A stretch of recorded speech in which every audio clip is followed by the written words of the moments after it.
Titus Andronicus by William Shakespeare. Acti Sini Rome. Before the Capitol. Noble patricians, patrons of my right, defend the justice of my cause with arms, and countrymen, my loving followers, plead my successive title with your swords. I am his firstborn son, that was the last that wore the imperial diadem of Rome. Then let my father's honors live in me, nor wrong mine age with this indignity. Romans, friends, followers, favorers of my right, if ever Bassianus, Caesar's son, were gracious in the eyes of royal Rome, keep then this passage to the Capitol and suffer not dishonor to approach the imperial seat, to virtue consecrate, to justice, continence, and nobility. But let desert in pure election shine, and Romans, fight for freedom in your choice.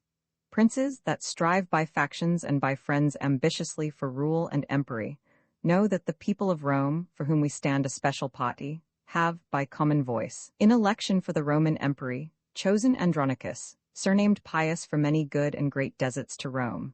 A nobler man, a braver warrior, lives not this day within the city walls. He by the Senate is a kited home from weary wars against the barbarous Goths, that with his sons, a terror to our foes, hath yoked a nation strong, trained up in arms. 10 years are spent since first he undertook this cause of Rome, and chastised with arms our enemies' pride. 5 times he hath returned bleeding to Rome, bearing his valiant sons in coffins from the field. And now at last, laden with honor's spoils, returns the good Andronicus to Rome, renowned Titus, flourishing in arms. Let us entreat, by honor of his name, whom worthily you would have now succeed, and in the Capitol and Senate's right, whom you pretend to honor and adore, that you withdraw you and abate your strength, dismiss your followers, and, as suitors should, plead your deserts in peace and humbleness.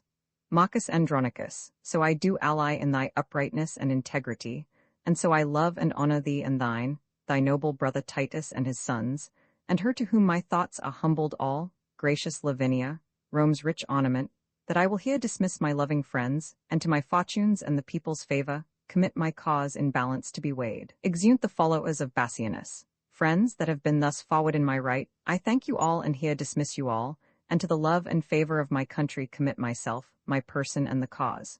Exeunt the followers of Saturninus. Rome, be as just and gracious unto me as I am confident and kind to thee. Open the gates and let me in. Romans, make way. The good Andronicus, patron of virtue, Rome's best champion, successful in the battles that he fights, with honor and with fortune is returned from where he circumscribed with his sword, and brought to yoke the enemies of Rome. Hail, Rome, victorious in thy morning weeds. Lo, as the bark that hath discharged her fraught, returns with precious lading to the bay from whence at first she weighed her anchorage, cometh Andronicus, bound with laurel boughs, to resalute his country with his tears, tears of true joy for his return to Rome. Thou great defender of this capital, stand gracious to the rights that we intend. Romans, of 25 valiant sons, half of the number that King Priam had, behold the poor remains, alive and dead. These that survive let Rome reward with love, these that I bring unto their latest home, with burial amongst their ancestors. Here Goths have given me leave to sheathe my sword.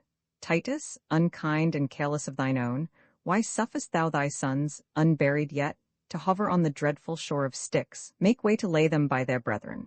The tomb is opened. They greet in silence as the dead are wont, and sleep in peace, slain in your country's wars. O sacred receptacle of my joys, sweet cell of virtue and nobility, how many sons of mine haste thou in store, that thou wilt never render to me more. Give us the proudest prisoner of the Goths, that we may hew his limbs, and on a pile add mains fretrum sacrifice his flesh, before this earthy prison of their bones, that so the shadows be not unappeased, nor we disturbed with prodigies on earth. I give him you, the noblest that survives, the eldest son of this distressed queen. Stay, Roman brethren, gracious conqueror, victorious Titus, rue the tears I shed, a mother's tears in passion for her son, and if thy sons were ever dear to thee, oh, think my son to be as dear to me. Sufficeth not that we are brought to Rome, to beautify thy triumphs and return, captive to thee and to thy Roman yoke, but must my sons be slaughtered in the streets for valiant doings in their country's cause? Oh, if to fight for king and commonweal were piety in thine, it is in these. Andronicus, stain not thy tomb with blood. Wilt thou draw near the nature of the gods? Draw near them then in being merciful. Sweet mercy is nobility's true badge. Thrice noble Titus, spare my firstborn son.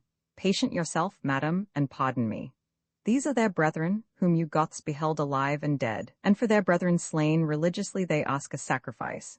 To this your son is mocked, and die he must, to appease their groaning shadows that are gone. Away with him, and make a fire straight, and with our swords upon a pile of wood, let's hew his limbs till they be clean consumed.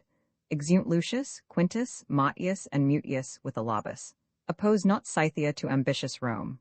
Alabus goes to rest, and we survive to tremble under Titus' threatening looks. Then, madam, stand resolved, but hope with all the self-same gods that armed the Queen of Troy with opportunity of sharp revenge upon the Thracian tyrant in his tent, may favor Tamora, the queen of Goths, when Goths were Goths and Tamora was queen, to quit the bloody wrongs upon her foes. See, Lord and Father, how we have performed our Roman rites. Alabus' limbs are lopped, and entrails feed the sacrificing fire, whose smoke, like incense, doth perfume the sky. Remaineth not, but to inter our brethren, and with loud larums welcome them to Rome. Let it be so, and let Andronicus make this his latest farewell to their souls. Trumpets sounded, and the coffin laid in the tomb.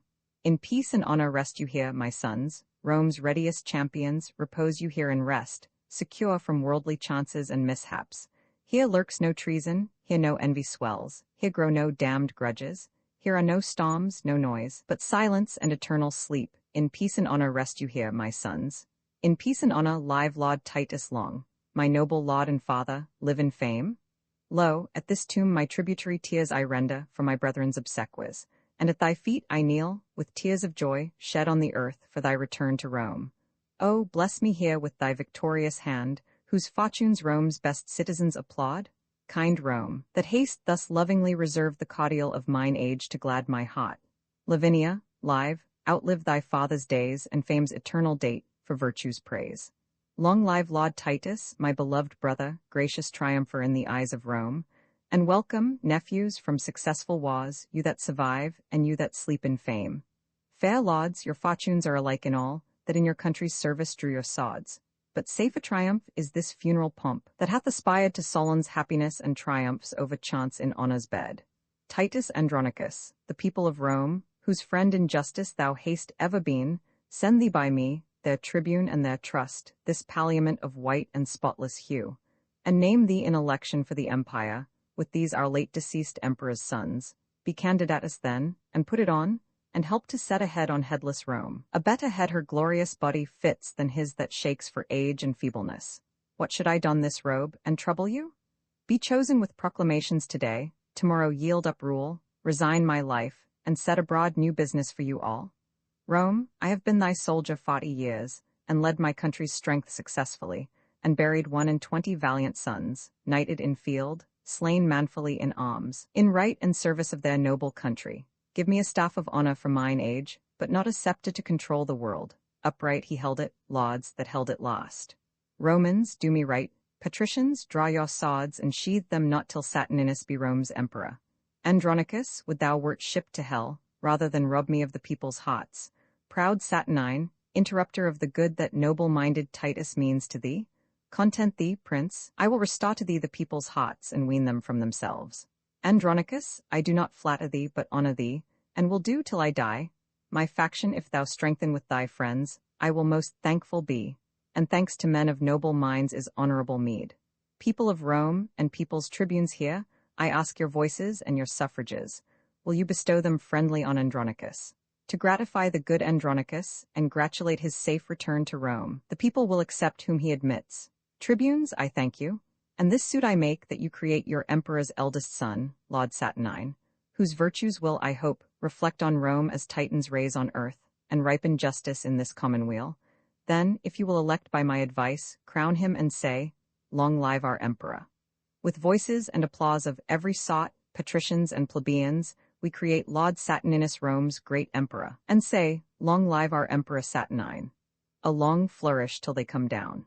Titus Andronicus, for thy favors done to us in our election this day, I give thee thanks in pot of thy deserts, and will with deeds requite thy gentleness, and, for an onset, Titus, to advance thy name and honorable family, Lavinia will I make my empress, Rome's royal mistress, mistress of my heart, and in the sacred pantheon her espouse. Tell me, Andronicus, doth this motion please thee? It doth, my worthy lord, and in this match I hold me highly honored of your grace. And here in sight of Rome to Saturnine, King and commander of our commonweal, the wide world's emperor, do I consecrate my sword, my chariot, and my prisoners, presents well worthy Rome's imperial laud. Receive them then, the tribute that I owe, mine honor's ensigns humbled at thy feet. Thanks, noble Titus, father of my life. How proud I am of thee and of thy gifts Rome shall record. And when I do forget the least of these unspeakable deserts, Romans, forget your fealty to me, to Tamora. Now, madam, are you prisoner to an emperor, to him that for your honor and your state will use you nobly and your followers. A goodly lady, trust me, of the hue that I would choose were I to choose anew. Clear up, fair queen, that cloudy countenance. Though chance of war hath wrought this change of cheer, thou comest not to be made a scorn in Rome. Princely shall be thy usage every way. Rest on my word, and let not discontent daunt all your hopes. Madam, he comforts you can make you greater than the Queen of Goths. Lavinia, you are not displeased with this. Not I, my lord. Sith true nobility warrants these words in princely courtesy. Thanks, sweet Lavinia. Romans, let us go. Ransomless here we set our prisoners free, proclaim our honors, lauds, with trump and drum. Flourish, Saturninus caught Tamora in dumb show. I, noble Titus, and resolved withal to do myself this reason and this right. Suum cuique is our Roman justice, this prince in justice seizeth but his own. Traitors, avaunt, where is the emperor's god, treason, my lord? Lavinia is surprised, by him that justly may bear his betrothed from all the world away. Exeunt Bassianus and Marcus with Lavinia. Brothers, help to convey her hence away, and with my sword I'll keep this door safe.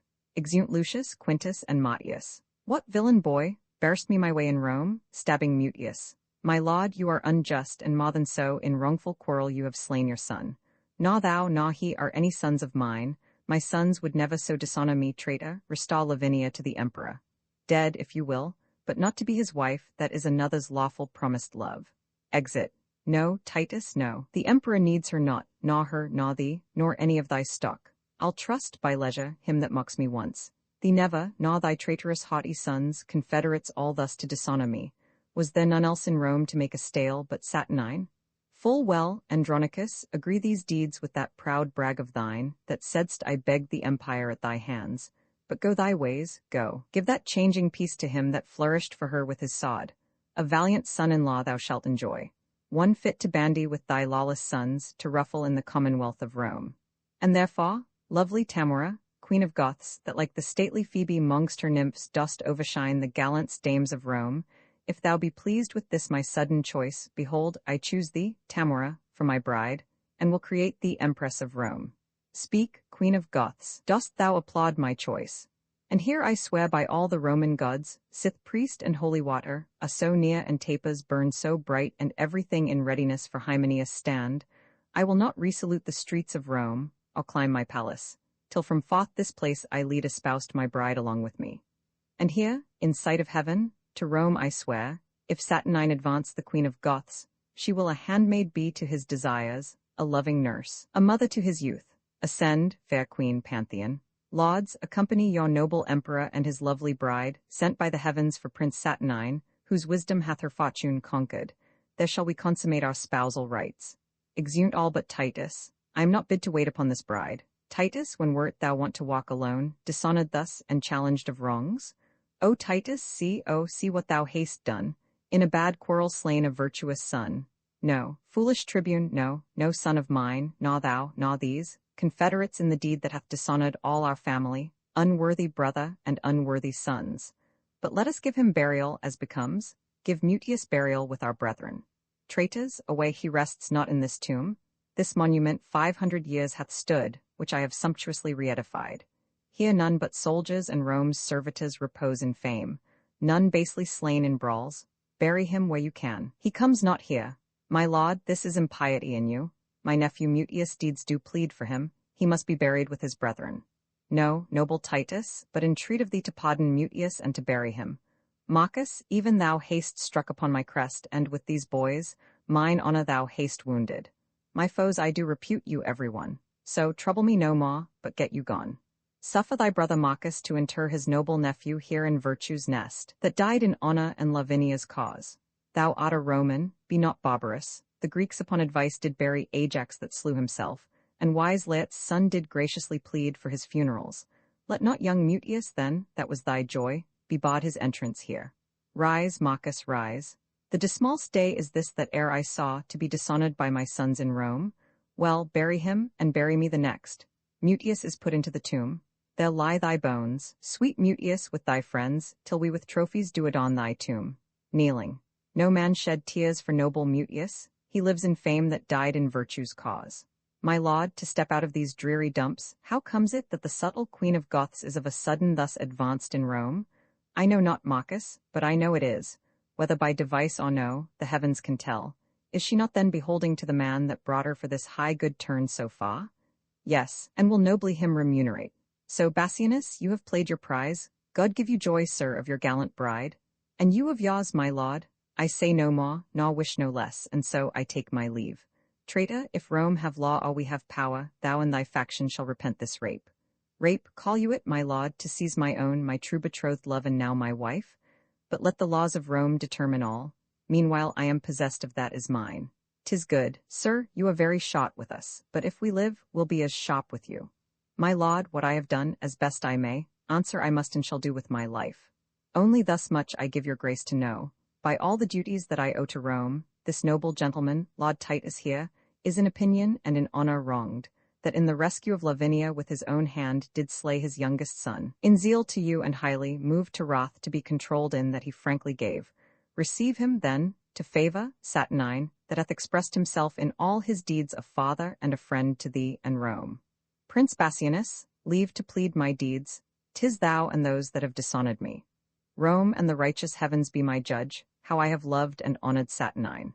My worthy lord, if ever Tamora were gracious in those princely eyes of thine, then hear me speak in indifferently for all, and at my suit, sweet, pardon what is past. What, madam? Be dishonored openly, and basely put it up without revenge. Not so, my lord, the gods of Rome forfend I should be author to dishonor you. But on mine honor dare I undertake for good Lord Titus innocence in all, whose fury not dissembled speaks his griefs. Then, at my suit, look graciously on him. Lose not so noble a friend on vain suppose, nor with sour looks afflict his gentle heart. Aside to Saturninus.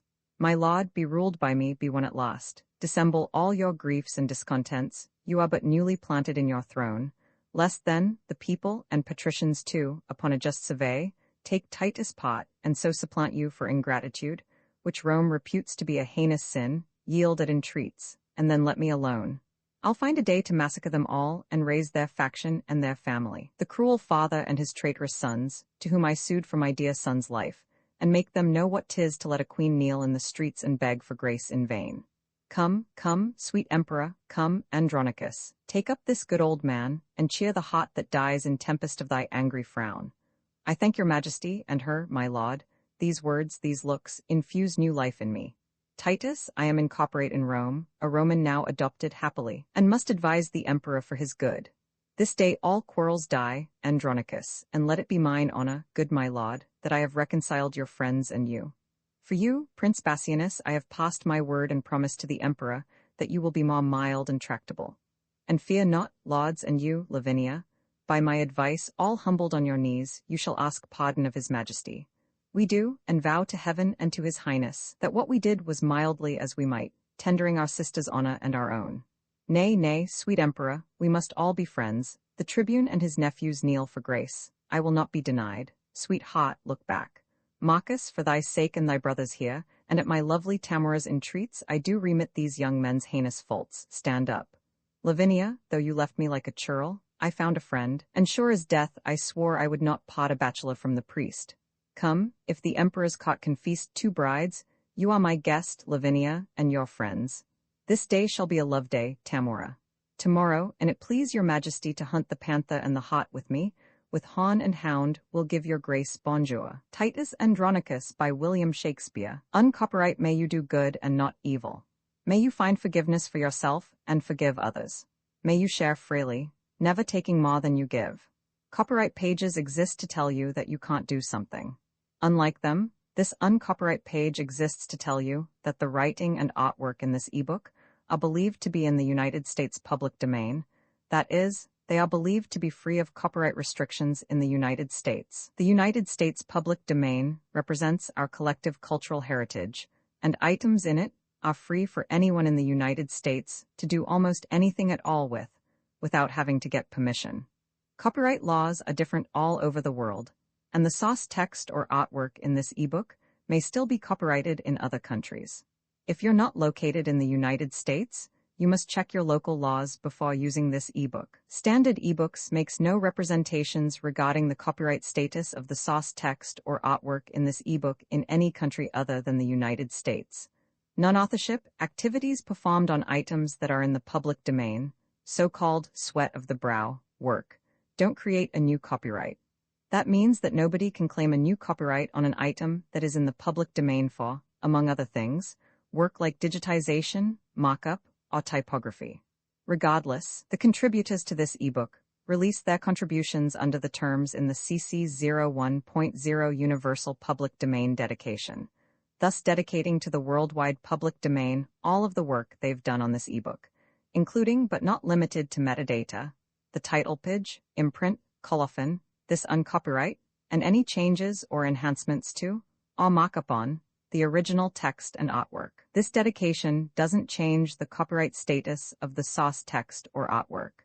We make this dedication in the interest of enriching our global cultural heritage, to promote free and libre culture around the world, and to give back to the unrestricted culture that has given all of us so much. Table of Contents Landmarks, Act Roman 2 Sinai Rome, before the palace.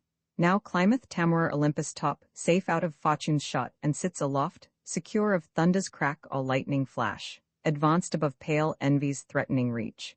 As when the golden sun salutes the morn, and having gilt the ocean with his beams, gallops the zodiac in his glistering coach, and overlooks the highest peering hills. So Tamora, upon her wit doth earthly on await, and virtue stoops and trembles at her frown. Then, Aaron, arm thy heart, and fit thy thoughts, to mount aloft with thy imperial mistress, and mount her pitch, whom thou in triumph long haste prisoner held, fettered in amorous chains and faster bound to Aaron's charming eyes than is Prometheus tied to Caucasus. Away with slavish weeds and servile thoughts, I will be bright and shine in pearl and gold, to wait upon this new-made empress. To wait, said I, to wanton with this queen, this goddess, this Semiramis, this nymph, this siren that will charm Rome's Saturnine and see his shipwreck and his commonweals. Halloa, what storm is this? Chiron, thy years want wit, thy wit wants edge and manners, to intrude where I am graced, and may, for aught thou know'st, affected be. Demetrius, thou dost overween in all, and so in this, to bear me down with braves. 'Tis not the difference of a year or two makes me less gracious or thee more fortunate.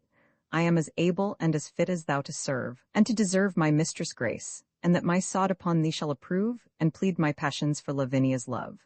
Why, boy, although our mother, unadvised, gave you a dancing rapier by your side, are you so desperate grown to threat your friends? Go to. Have your loth glued within your sheath till you know better how to handle it. Meanwhile, sir, with the little skill I have, full well shalt thou perceive how much I dare. Coming forward. Why, how now, lauds? So near the emperor's palace dare you draw, and maintain such a quarrel openly? Full well I wot the ground of all this grudge.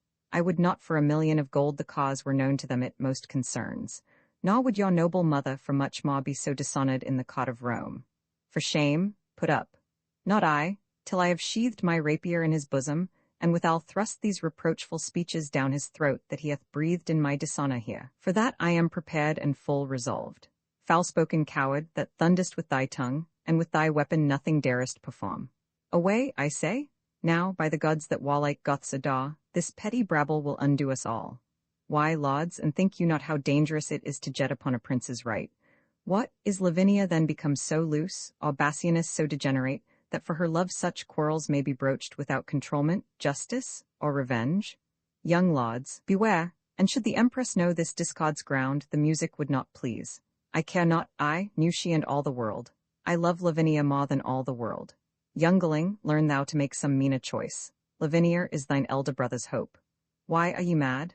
Or know ye not, in Rome, how furious and impatient they be, and cannot brook competitors in love? I tell you, lauds, you do but plot your deaths by this device. Aaron, 1,000 deaths would I propose to achieve her whom I love.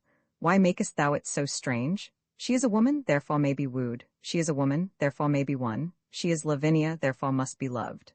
What, man?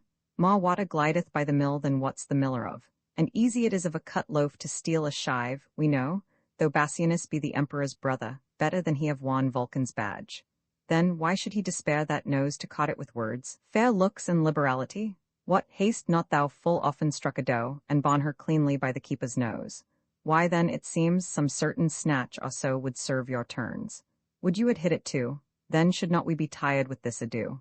Why, hawk ye, and are you such fools to square for this? Would it offend you then that both should speed? For shame, be friends and join for that you jaw. 'Tis policy and stratagem must do that you effect, and so must you resolve, that what you cannot as you would achieve, you must perforce accomplish as you may. Take this of me, Lucrece was not more chaste than this Lavinia, Bassianus love. A speedier cost than lingering languishment must we pursue, and I have found the path.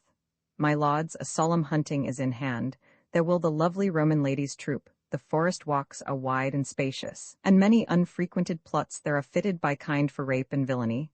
Single you thither then this dainty doe, and strike her home by force, if not by words. This way, or not at all, stand you in hope. Come, our empress, with her sacred wit to villainy and vengeance consecrate, will we acquaint with all that we intend, and she shall file our engines with advice that will not suffer you to square yourselves, but to your wishes' height advance you both. The emperor's cot is like the house of fame, the palace full of tongues, of eyes and ears. The woods are ruthless, dreadful, deaf and dull. There speak and strike, brave boys, and take your turns. There serve your lusts, shadowed from heaven's eye, and revel in Lavinia's treasury. Sit fast out, Nephas, till I find the stream to cool this heat, a charm to calm these fits, per Styga, per mains veha. Exeunt. Scene Roman to a forest near Rome. Hawns and cry of hounds heard. The hunt is up, the moon is bright and grey, the fields are fragrant and the woods are green.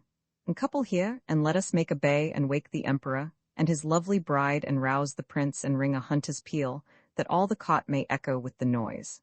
Sons, let it be your charge, as it is ours, to attend the emperor's person carefully. I have been troubled in my sleep this night, but dawning day new comfort hath inspired.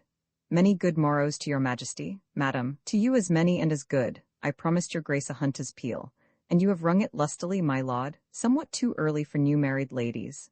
I say no, I have been brought awake 2 hours and more. Come on then, horse and chariots let us have, and to our spot, to Tamora. Madam, now shall ye see our Roman hunting. I have dogs, my lord, will rouse the proudest panther in the chase, and climb the highest promontory top. And I have horse will follow where the game makes way, and run like swallows o'er the plain. Chiron, we hunt not, we, with horse nor hound, but hope to pluck a dainty doe to ground. Exeunt. Scene Roman 3 a lonely pot of the forest. He that had wit would think that I had none, to bury so much gold under a tree, and never after to inherit it. Let him that thinks of me so abjectly know that this gold must coin a stratagem, which, cunningly effected, will beget a very excellent piece of villainy. And so repose, sweet gold, for their unrest hides the gold, that have their alms out of the empress' chest. My lovely Aaron, wherefore look'st thou sad, when everything doth make a gleeful boast? The birds chant melody on every bush, the snake lies rolled in the cheerful sun, the green leaves quiver with the cooling wind and make a checkered shadow on the ground. Under their sweet shade, Aaron, let us sit, and whilst the babbling echo mocks the hounds, replying shrilly to the well-tuned horns, as if a double hunt were heard at once, let us sit down and mock their yelping noise. And after conflict such as was supposed the wandering prince and Dido once enjoyed, when with a happy storm they were surprised and curtained with a counsel-keeping cave, we may, each wreathed in the other's arms, our pastimes done, possess a golden slumber, whiles hounds and hawns and sweet melodious birds be unto us as is a nurse's song of lullaby to bring her babe asleep. Madam, though Venus govern your desires, Saturn is dominator over mine. What signifies my deadly standing eye, my silence and my cloudy melancholy, my fleece of woolly hair that now uncurls even as an adder when she doth unroll to do some fatal execution? No, madam, these are no venereal signs. Vengeance is in my heart, death in my hand, blood and revenge are hammering in my head. Hark, Tamora, the empress of my soul, which never hopes more heaven than rests in thee. This is the day of doom for Bassianus. His Philomel must lose her tongue today. Thy sons make pillage of her chastity and wash their hands in Bassianus' blood. Seest thou this letter? Take it up, I pray thee, and give the king this fatal plotted scroll. Now question me no more, we are espied. Here comes a parcel of our hopeful booty, which dreads not yet their lives' destruction. No more, great empress, Bassianus comes, be cross with him, and I'll go fetch thy sons to back thy quarrels, whatsoever they be. Exit. Who have we here? Rome's royal empress, unfurnished of her well-beseeming troop? Or is it Diane, habited like her, who hath abandoned her holy groves to see the general hunting in this forest, saucy controller of our private steppes, had I the power that some say Dian had, thy temples should be planted presently with Hans, as was Actaeon's, and the hounds should drive upon thy new transformed limbs, unmannerly intruder as thou art. Under your patience, gentle empress, 'tis thought you have a goodly gift in hawning, and to be doubted that your Moor and you are singled forth to try experiments. Jove shield your husband from his hounds today. 'Tis pity they should take him for a stag. Believe me, queen, your swath Cimmerian doth make your honor of his body's hue spotted, detested, and abominable. Why are you sequestered from all your train, dismounted from your snow-white goodly steed, and wandered hither to an obscure plot, accompanied but with a barbarous Moor, if foul desire had not conducted you? And being intercepted in your spot, great reason that my noble laud be rated for sauciness. I pray you, let us hence, and let her joy her raven-colored love. This valley fits the purpose passing well. I, for these slips have made him noted long, good king, to be so mightily abused. How now, dear sovereign, and our gracious mother, why doth your highness look so pale and wan? Have I not reason, think you, to look pale? These two have ticed me hither to this place. A barren detested vale, you see it is. The trees, though summer, yet fall on and lean, occam with moss and baleful mistletoe. Here never shines the sun. Here nothing breeds unless the nightly owl or fatal raven.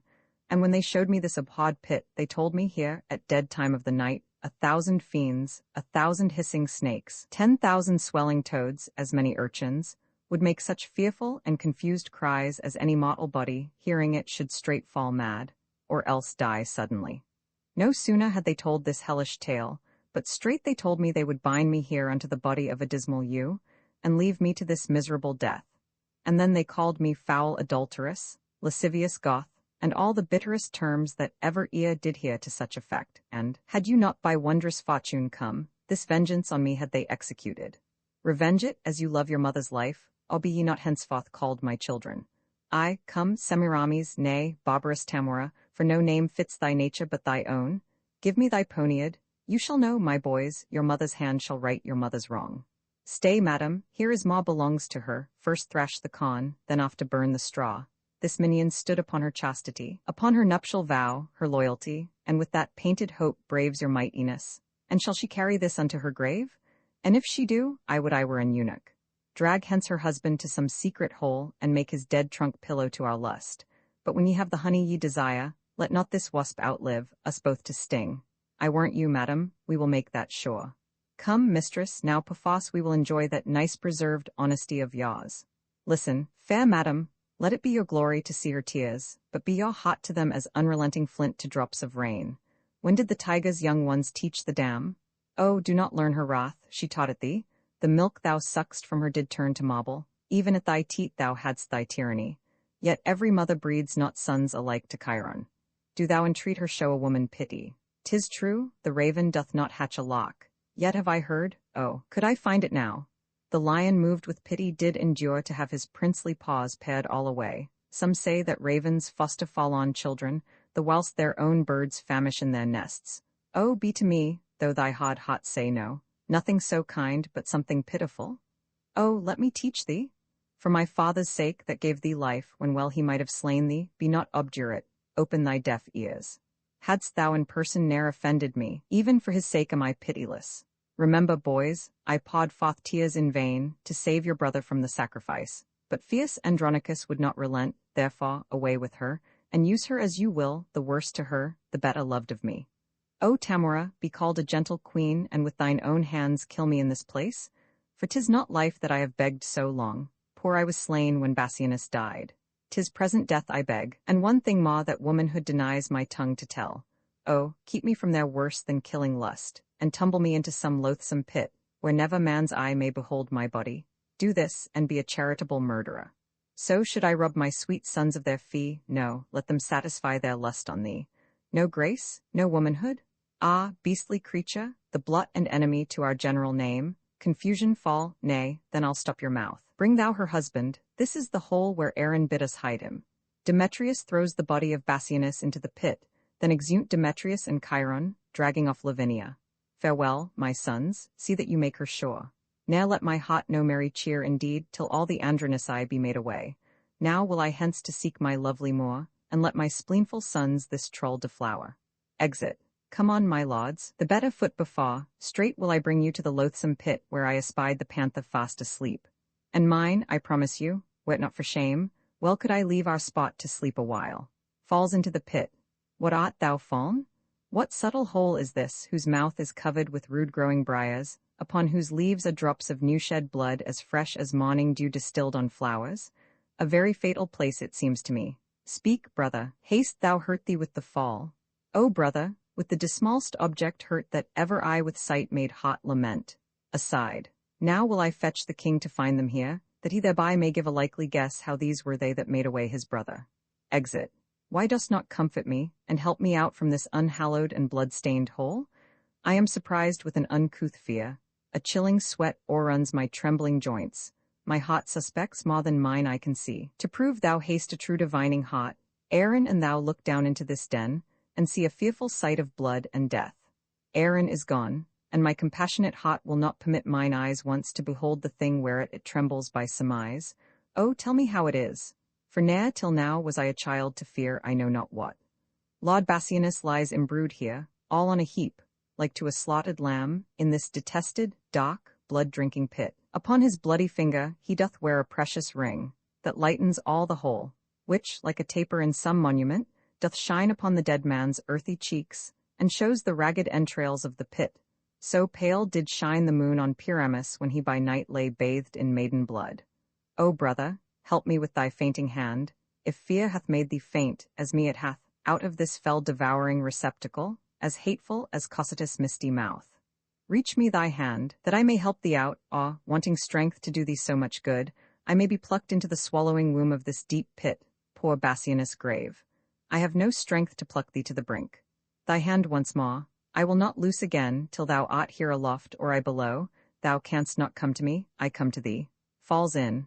Along with me, I'll see what hole is here, and what he is that now is leaped into it. Say, who art thou that lately didst descend into this gaping hollow of the earth?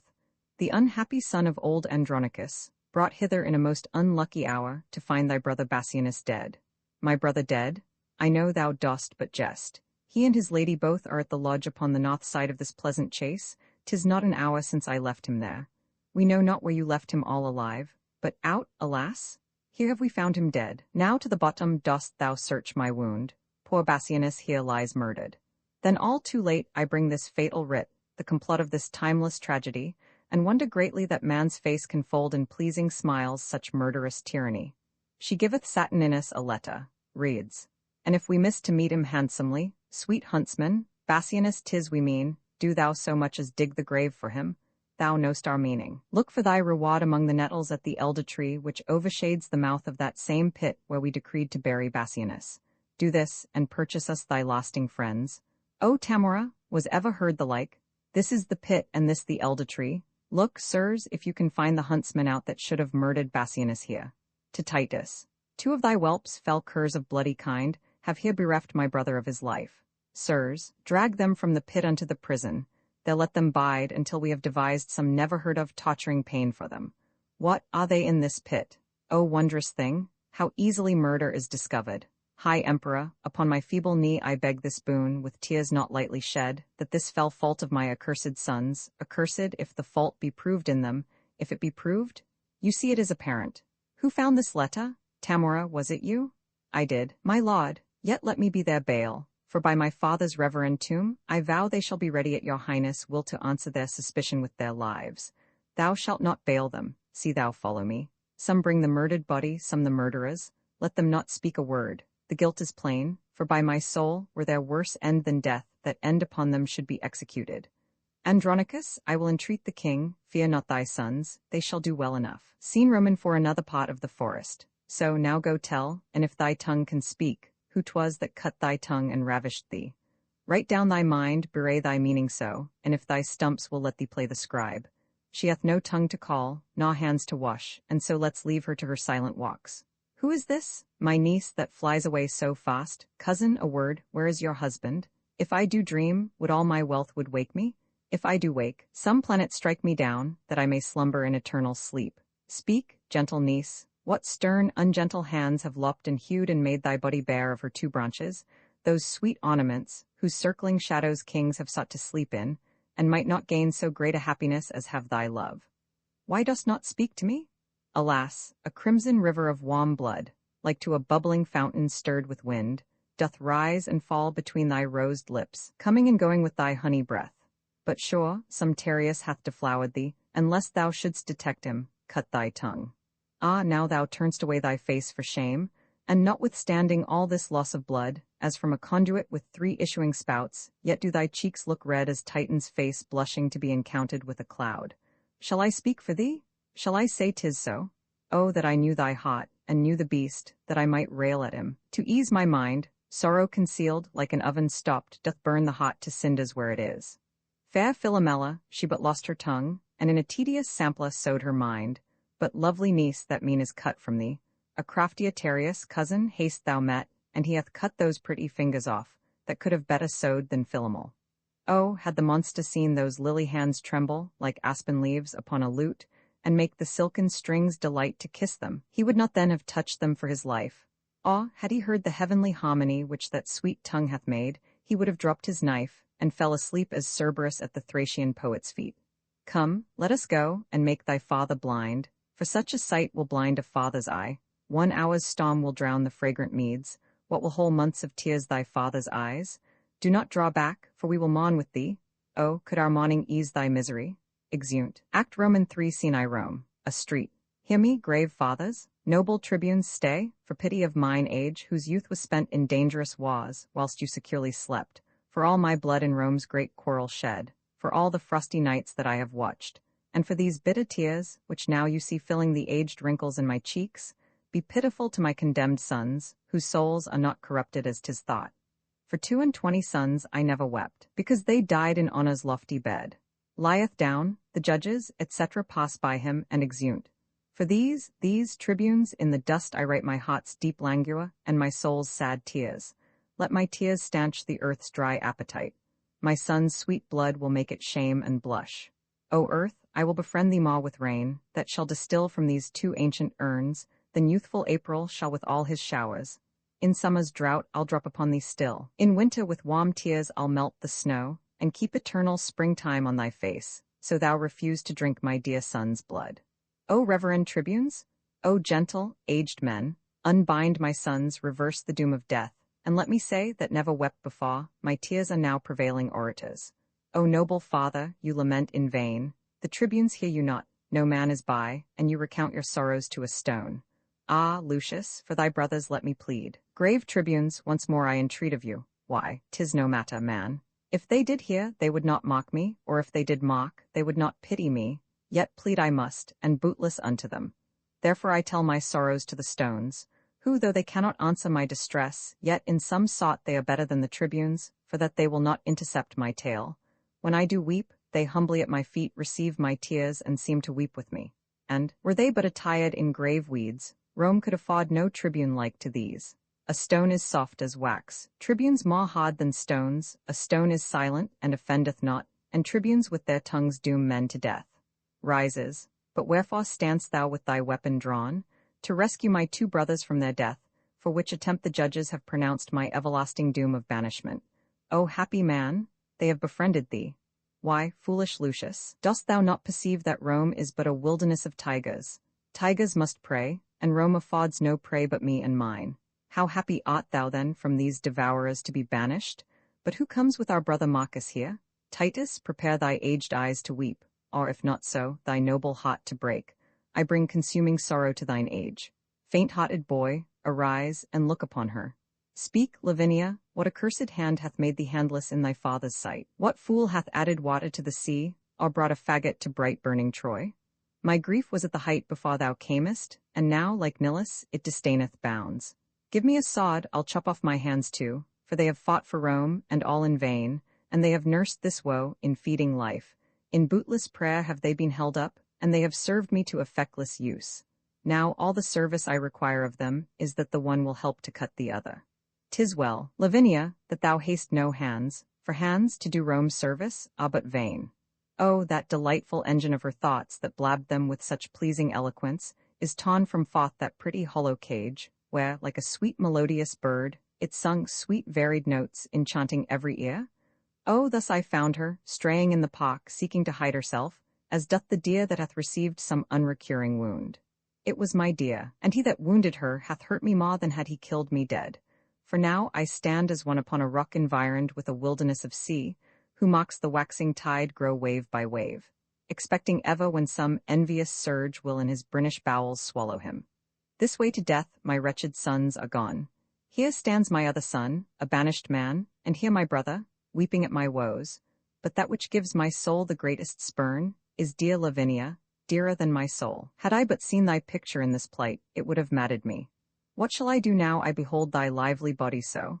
Thou hast no hands to wipe away thy tears, nor tongue to tell me who hath martyred thee. Thy husband he is dead, and for his death thy brothers are condemned and dead by this. Look, Marcus, son Lucius, look on her. When I did name her brothers, then fresh tears stood on her cheeks, as doth the honeydew upon a gathered lily almost withered. Perchance she weeps because they killed her husband, perchance because she knows them innocent. If they did kill thy husband, then be joyful, because the law hath ta'en revenge on them. No, no, they would not do so foul a deed. Witness the sorrow that their sister makes. Gentle Lavinia, let me kiss thy lips, or make some sign how I may do thee ease. Shall thy good uncle, and thy brother Lucius, and thou, and I, sit round about some fountain, looking all downwards, to behold our cheeks how they are stained as meadows, yet not dry, with miry slime left on them by a flood. And in the fountain shall we gaze so long till the fresh taste be taken from that clearness, and made a brine pit with our bitter tears. Or shall we cut away our hands like thine? Or shall we bite our tongues, and in dumb shows pass the remainder of our hateful days? What shall we do? Let us that have our tongues plot some device of further misery, to make us wondered at in time to come. Sweet father, cease your tears, for at your grief see how my wretched sister sobs and weeps. Ah, Marcus, Marcus, brother, well I wot thy napkin cannot drink a tear of mine, for thou, poor man, hast drowned it with thine own. Marcus, I understand her signs. Had she a tongue to speak, now would she say that to her brother which I said to thee.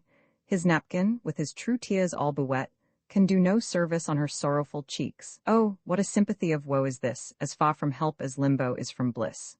Titus Andronicus, my lord the emperor sends thee this word, that if thou love thy sons, let Marcus, Lucius, or thyself, old Titus, or any one of you, chop off your hand and send it to the king.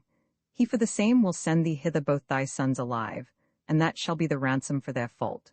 O gracious emperor, O gentle Aaron, did ever raven sing so like a lark, that gives sweet tidings of the sun's uprise? With all my heart, I'll send the emperor my hand. Good Aaron, wilt thou help to chop it off? Stay, father, for that noble hand of thine that hath thrown down so many enemies shall not be sent. My hand will serve the turn. My youth can better spare my blood than you, and therefore mine shall save my brothers' lives. Which of your hands hath not defended Rome, and reared aloft the bloody battle-axe, writing destruction on the enemy's castle? Oh, none of both but are of high desert, my hand hath been but idle. Let it serve to ransom my two nephews from their death, then have I kept it to a worthy end. Nay, come, agree whose hand shall go along, for fear they die before their pardon come. Sirs, strive no more, such withered herbs as these are meet for plucking up, and therefore mine. Sweet father, if I shall be thought thy son, let me redeem my brothers both from death. And for our father's sake and mother's care, now let me show a brother's love to thee. Come hither, Aaron, I'll deceive them both, lend me thy hand, and I will give thee mine, aside. If that be called deceit, I will be honest, and never, whilst I live, deceive men so, but I'll deceive you in another sort, and that you'll say, ere half an hour pass. Cuts off Titus's hand. Now stay your strife, what shall be is dispatched. Good Aaron, give his majesty my hand, tell him it was a hand that warded him from 1,000 dangers. Bid him bury it, more hath it merited, that let it have. As for my sons, say I account of them as jewels purchased at an easy price, and yet dear too, because I bought mine own. I go, Andronicus, and for thy hand look by and by to have thy sons with thee. Aside, their heads, I mean. Oh, how this villainy doth fat me with the very thoughts of it. Let fools do good, and fair men call for grace. Aaron will have his soul black like his face. Exit. Oh, here I lift this one hand up to heaven, and bow this feeble ruin to the earth. If any power pities wretched tears, to that I call. To Lavinia. What, wilt thou kneel with me? Do then, dear heart, for heaven shall hear our prayers. Or with our sighs we'll breathe the welkin dim, and stain the sun with fog as sometime clouds when they do hug him in their melting bosoms. O brother, speak with possibilities, and do not break into these deep extremes. is not my sorrow deep? Having no bottom, then be my passions bottomless with them. If there were reason for these miseries, then into limits could I bind my woes. When heaven doth weep, doth not the earth offlow? If the winds rage, doth not the sea wax mad, threatening the welkin with his big swoln face? And wilt thou have a reason for this coil? I am the sea, hark, how her sighs do blow. She is the weeping welkin, I the earth. Then must my sea be moved with her sighs. Then must my earth with her continual tears become a deluge, overflowed and drowned. For why my bowels cannot hide her woes, but like a drunkard must I vomit them. Then give me leave, for losers will have leave to ease their stomachs with their bitter tongues. Worthy Andronicus, ill art thou repaid for that good hand thou sent'st the emperor. Here are the heads of thy 2 noble sons, and here's thy hand, in scorn to thee sent back. Thy griefs their spots, thy resolution mocked. That woe is me to think upon thy woes more than remembrance of my father's death. Exit.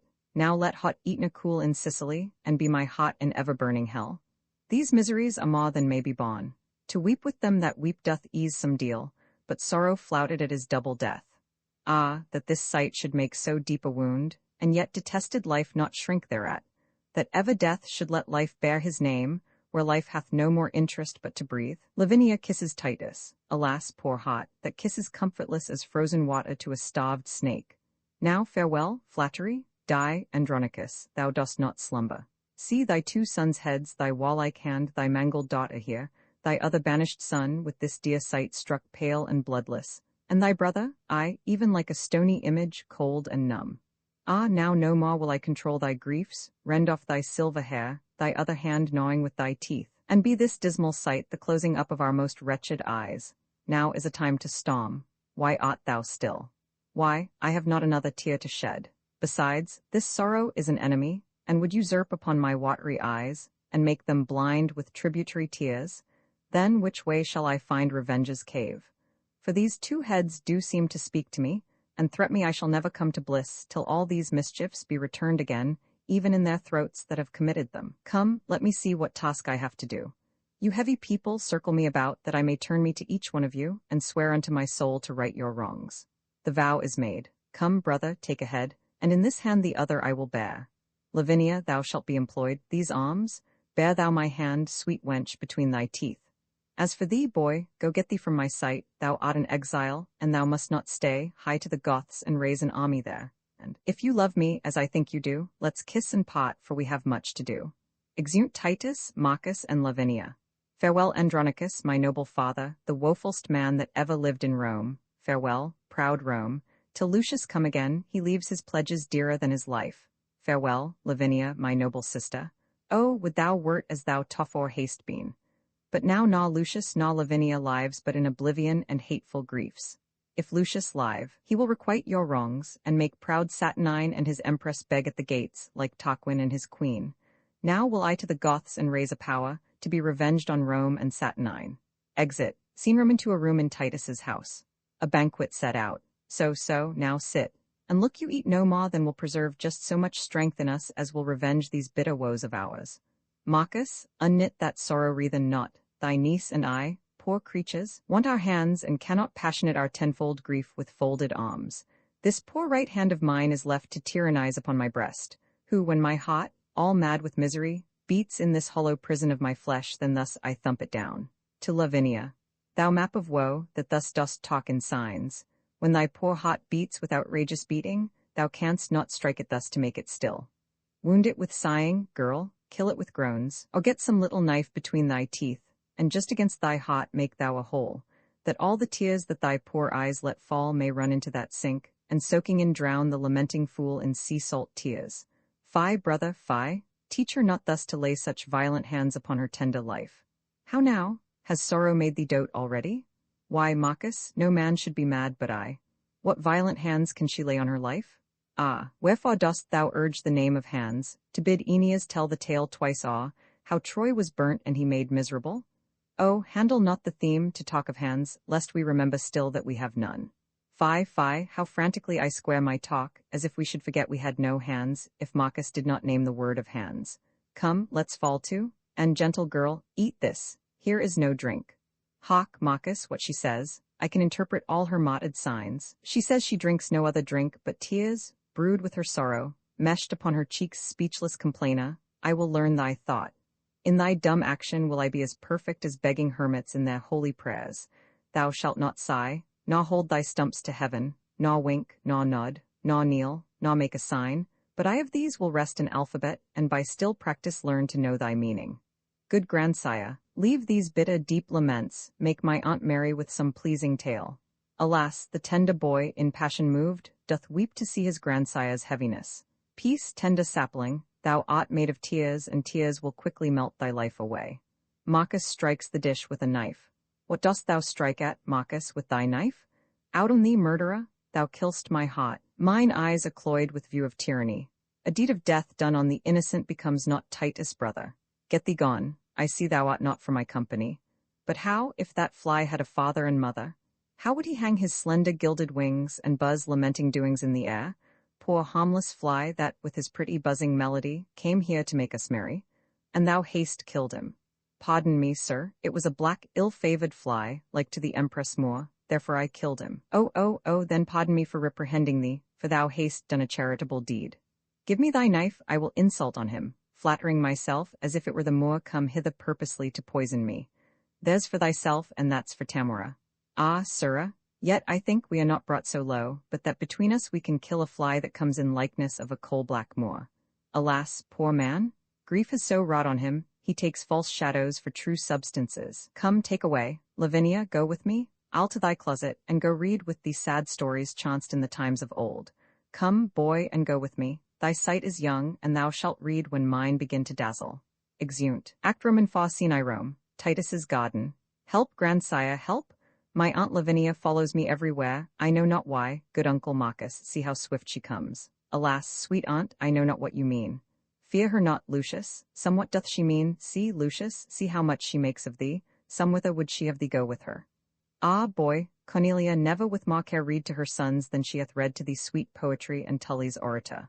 My lord, I know not, nor can I guess, unless some fit or frenzy do possess her.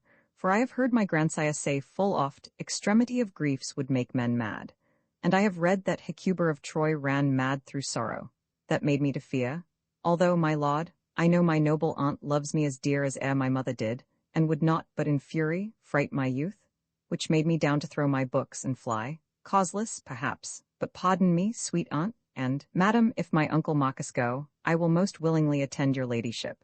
How now, Lavinia? Marcus, what means this? Some book there is that she desires to see. Which is it, girl, of these? Open them, boy. But thou art deeper read and better skilled, come, and take choice of all my library, and so beguile thy sorrow, till the heavens reveal the damned contriver of this deed. Why lifts she up her arms in sequence thus? I think she means that there was more than one confederate in the fact. Aye, more there was, or else to heaven she heaves them for revenge. Grandsire, 'tis Ovid's Metamorphoses, my mother gave it me. For love of her that's gone, perhaps she culled it from among the rest. Soft, see how busily she turns the leaves, helping her. What would she find? Lavinia, shall I read? This is the tragic tale of Philomel, and treats of Tereus' treason and his rape, and rape, I fear, was root of thine annoy. Lavinia, wert thou thus surprised, sweet girl, ravished and wronged as Philomela was, fast in the ruthless, vast and gloomy woods. See, aye, such a place there is, where we did hunt. Oh, had we never hunted there. Patent by that the poet here describes by nature made for murders and for rapes. Oh, why should nature build so foul a den, unless the gods delight in tragedies? Give signs, sweet girl, for here are none but friends. What Roman laud it was durst do the deed? Or slunk not Saturnine, as Tarquin erst, that left the camp to sin in Lucrece' bed? Sit down, sweet niece, brother, sit down by me. Apollo, Pallas, Jove, or Mercury, inspire me that I may this treason find. My lord, look here, Lavinia.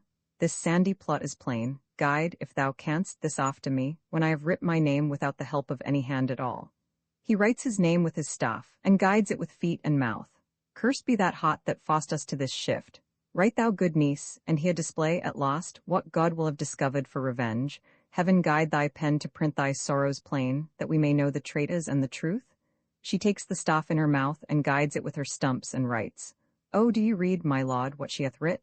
Stuprum, Chiron, Demetrius. What?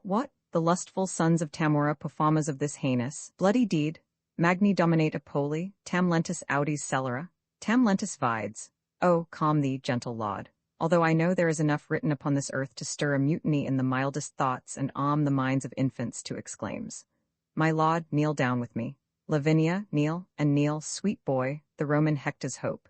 And swear with me, as with the woeful fear and father of that chaste dishonoured dame, Lord Junius Brutus swear for Lucrece rape, that we will prosecute by good advice mortal revenge upon these traitorous Goths, and see their blood, or die with this reproach. 'Tis sure enough, and you knew how. But if you hunt these bear whelps, then beware. The dam will wake, and if she wind you once, she's with the lion deeply still in league, and lulls him whilst she playeth on her back, and when he sleeps will she do what she list. You are a young huntsman, Marcus, let it alone. And come, I will go get a leaf of brass, and with a gad of steel will write these words, and lay it by. The angry northern wind will blow these sands, like Sibyl's leaves abroad, and where's your lesson, then? Boy, what say you? I say, my lord, that if I were a man, their mother's bedchamber should not be safe for these bad bondmen to the yoke of Rome. Aye, that's my boy. Thy father hath full oft for his ungrateful country done the like. Come, go with me into mine armory. Lucius, I'll fit thee. And withal, my boy, shalt carry for me to the Empress' son's presence that I intend to send them both. Come, come, thou'lt do thy message, wilt thou not? No, boy, not so, I'll teach thee another cause. Lavinia, come. Marcus, look to my house. Lucius, and I'll go brave it at the cot. Ay, marry, will we, sir, and will be waited on. Exeunt Titus, Lavinia, and young Lucius. O heavens, can you hear a good man groan, and not relent or not compassion him? Marcus, attend him in his ecstasy, that hath more scars of sorrow in his heart than foeman's marks upon his battered shield, but yet so just that he will not revenge. Revenge, ye heavens, for old Andronicus? Exit. Scene Roman 2 the same, a room in the palace. Demetrius, he is the son of Lucius, he hath some message to deliver us. My lords, with all the humbleness I may, I greet your honours from Andronicus, aside. And pray the Roman gods confound you both? Aside, that you are both deciphered, that's the news, for villains mocked with rape. May it please you, my grandsire, well advised, hath sent by me the goodliest weapons of his armory to gratify your honourable youth, the hope of Rome. For so he bade me say, and so I do, and with his gifts present your lordships, that whenever you have need, you may be armed and appointed well. And so I leave you both, aside like bloody villains. Exeunt young Lucius and attendant. What's here? A scroll, and written round about. Let's see, reads, Integer viti, celerisk puris, non egit mori jaculis, nec acu. Oh, 'tis a verse in Horace, I know it well, I read it in the grammar long ago. Aye, just a verse in Horace, right, you have it. Aside, now, what a thing it is to be an ass, here's no sound jest. The old man hath found their guilt, and sends them weapons wrapped about with lines that wound, beyond their feeling, to the quick. But were our witty empress well afoot, she would applaud Andronicus' conceit, but let her rest in her unrest a while. And now, young lords, wast not a happy star led us to Rome, strangers, and more than so, captives, to be advanced to this height. It did me good, before the palace gate, to brave the tribune in his brother's hearing. But me more good, to see so great a lord basely insinuate and send us gifts. Had he not reason, Lord Demetrius? Did you not use his daughter very friendly? I would we had 1,000 Roman dames at such a bay, by turn to serve our lust. Come, let us go, and pray to all the gods for our beloved mother in her pains. Good morrow, lords. Oh, tell me, did you see Aaron the Moor? Well, more or less, o ne'er a wit at all, here Aaron is. And what with Aaron now? Oh, gentle Aaron, we are all undone. Now help, o woe betide thee evermore? Why, what a caterwauling dost thou keep? What dost thou wrap and fumble in thine arms? Oh, that which I would hide from heaven's eye, our empress' shame, and stately Rome's disgrace. She is delivered, lords, she is delivered. A joyless, dismal, black, and sorrowful issue. Here is the babe, as loathsome as a toad amongst the fairest breedas of our clime. The empress sends at thee thy stamp, thy seal, and bids thee christen it with thy dagger's point. Zounds ye-haw, is black so base a hue? Sweet blows, you are a beauteous blossom, sure. And therein, hellish dog, thou hast undone. Woe to her chance and damned her loathed choice, accursed the offspring of so foul a fiend.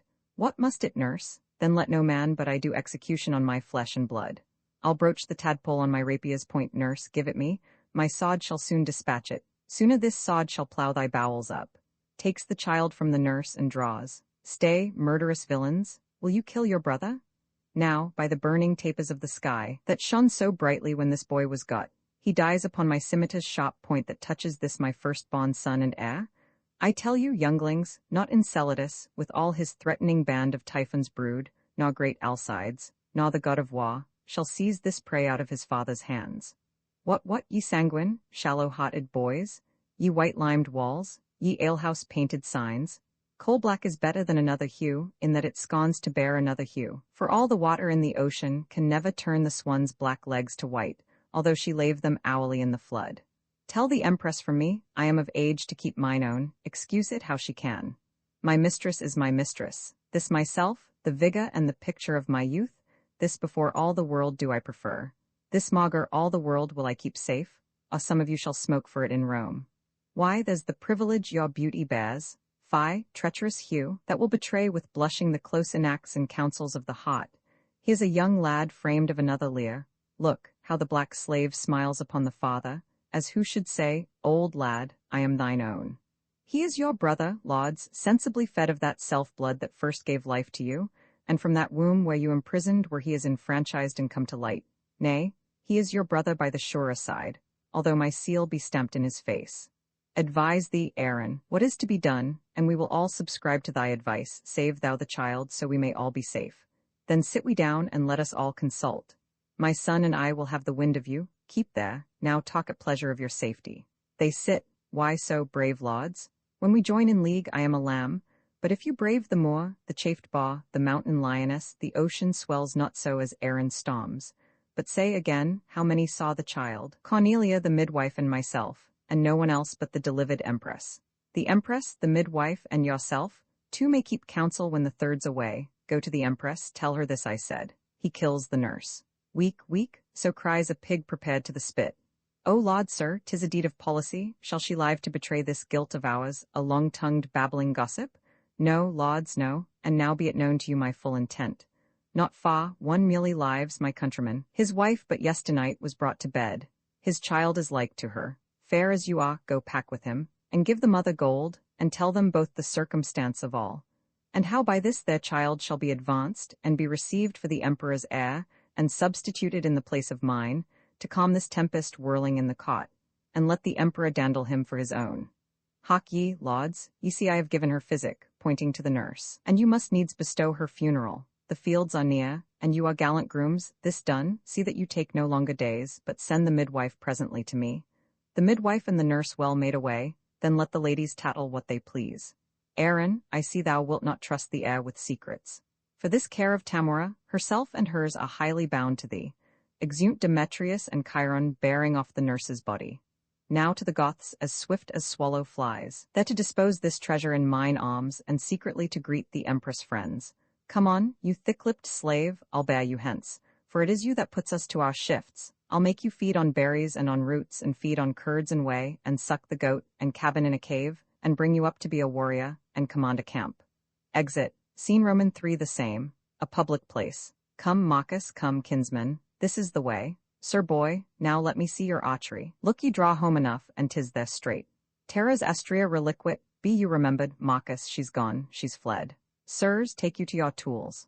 You, cousins, shall go sound the ocean and cast your nets. Happily you may catch her in the sea. Yet there's as little justice as at land. No, Publius and Sempronius, you must do it. 'Tis you must dig with mattock and with spade, and pierce the inmost center of the earth. Then, when you come to Pluto's region, I pray you, deliver him this petition. Tell him it is for justice and for aid, and that it comes from old Andronicus, shaken with sorrows in ungrateful Rome. Ah, Rome? Well, well, I made thee miserable what time I threw the people's suffrages on him that thus doth tyrannize on me. Go, get you gone, and pray be careful all, and leave you not a man of war unsearched. This wicked emperor may have shipped her hence. And, kinsman, then we may go pipe for justice. O Publius, is not this a heavy case, to see thy noble uncle thus distract? Therefore, my lord, it highly us concerns by day and night to attend him carefully, and feed his humour kindly as we may, till time beget some careful remedy. Kinsman, his sorrows are past remedy. Join with the Goths, and with revengeful war take wreak on Rome for this ingratitude, and vengeance on the traitor Saturnine. Publius, how now? How now, my masters? What have you met with her? No, my good lord, but Pluto sends you word, if you will have revenge from hell, you shall. Marry, for justice, she is so employed, he thinks, with Jove in heaven, or somewhere else, so that perforce you must needs stay a time. He doth me wrong to feed me with delays. I'll dive into the burning lake below, and pull her out of Acron by the heels. Marcus, we are but shrubs, no seed as we, no big-boned men framed of the Cyclops size, but metal, Marcus, steel to the very back, yet wrung with wrongs more than our backs can bear. And sit there's no justice in earth nor hell, we will solicit heaven and move the gods to send down justice for to wreak our wrongs. Come to this gear. You are a good archer, Marcus, he gives them the arrows. Ad Jovem, that's for you, here, ad Apollinum, ad Martem, that's for myself, here boy to Pallas, here to Mercury, to Saturn Caius, not to Saturnine, you were as good to shoot against the wind. To it, boy, Marcus, loose when I bid. Of my word I have written to effect, there's not a god left unsolicited. Kinsmen, shoot all your shafts into the cot, we will afflict the emperor in his pride. Now masters draw, they shoot.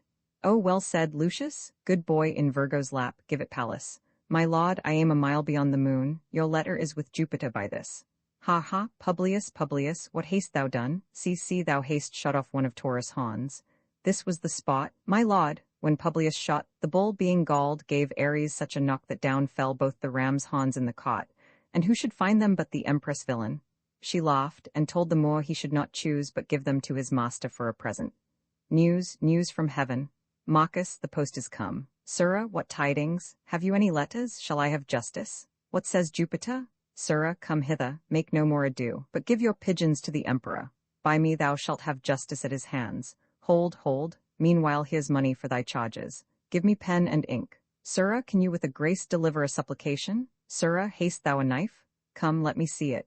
Here, Marcus, fold it in the oration, for thou hast made it like an humble suppliant. And when thou hast given it the emperor, knock at my door, and tell me what he says. Seen Roman for the same, before the palace. Why, lords, what wrongs are these? Was ever seen an emperor in Rome thus overborne, troubled, confronted thus, and for the extent of egal justice, used in such contempt? My lords, you know, as know the mightful gods, however these disturbers of our peace buzz in the people's ears, the knot hath passed, but even with law, against the wilful sons of old Andronicus. And what if his sorrows have so overwhelmed his wits, shall we be thus afflicted in his wreaks, his fits, his frenzy, and his bitterness? And now he writes to heaven for his redress. See, here's to Jove, and this to Mercury, this to Apollo, this to the god of war, sweet scrolls to fly about the streets of Rome. What's this but libeling against the Senate and blazoning our injustice everywhere? A goodly humor, is it not, my lords? As who would say, in Rome no justice were. But if I live, his feigned ecstasies shall be no shelter to these outrages. But he and his shall know that justice lives in Saturninus' health, whom, if she sleep, he'll so awake as she in fury shall cut off the proudest conspirator that lives. My gracious lord, my lovely Saturnine, lord of my life, commander of my thoughts, calm thee, and bear the faults of Titus' age, the effects of sorrow for his valiant sons, whose loss hath pierced him deep and scarred his heart, and rather comfort his distressed plight than prosecute the meanest or the best for these contempts. Aside. Why, thus it shall become high-witted Tamora to gloze withal. But, Titus, I have touched thee to the quick, thy life-blood out. If Aaron now be wise, then is all safe, the anchor's in the pot. Despiteful and intolerable wrongs. Shall I endure this monstrous villainy? I know from whence this same device proceeds, may this be born? As if his traitorous sons, that died by law for murder of our brother, have by my means been butchered wrongfully. Go, drag the villain hither by the hair. Nor age nor honor shall shape privilege, for this proud mock I'll be thy slotman, sly frantic wretch that hopes to make me great, in hope thyself should govern Rome and me. My lord. Rome never had more cause. The Goths have gathered head, and with the power of high-resolved men, bent to the spoil, they hither march amain, under conduct of Lucius, son to old Andronicus, who threats, in cause of this revenge, to do as much as ever Coriolanus did. Is warlike Lucius general of the Goths? These tidings nip me, and I hang the head as flowers with frost or grass beat down with storms. I, now begin our sorrows to approach. 'Tis he the common people love so much. Myself hath often overheard them say, when I have walked like a private man, that Lucius' banishment was wrongfully, and they have wished that Lucius were their emperor. Ay, but the citizens favor Lucius, and will revolt from me to succor him. King, be thy thoughts imperious like thy name. Is the sun dimmed that gnats do fly in it? The eagle suffers little birds to sing, and is not careful what they mean thereby, knowing that with the shadow of his wings he can at pleasure stint their melody. Even so mayst thou the giddy men of Rome. Then cheer thy spirit.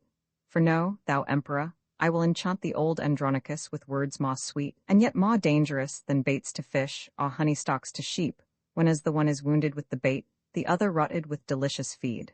If Tamora entreat him, then he will, for I can smooth and fill his aged ear with golden promises, that were his heart almost impregnable, his old ears deaf, yet should both ear and heart obey my tongue. To Emilius. Go thou before, be our ambassador, say that the emperor requests a parley of warlike Lucius, and appoint the meeting even at his father's house, the old Andronicus.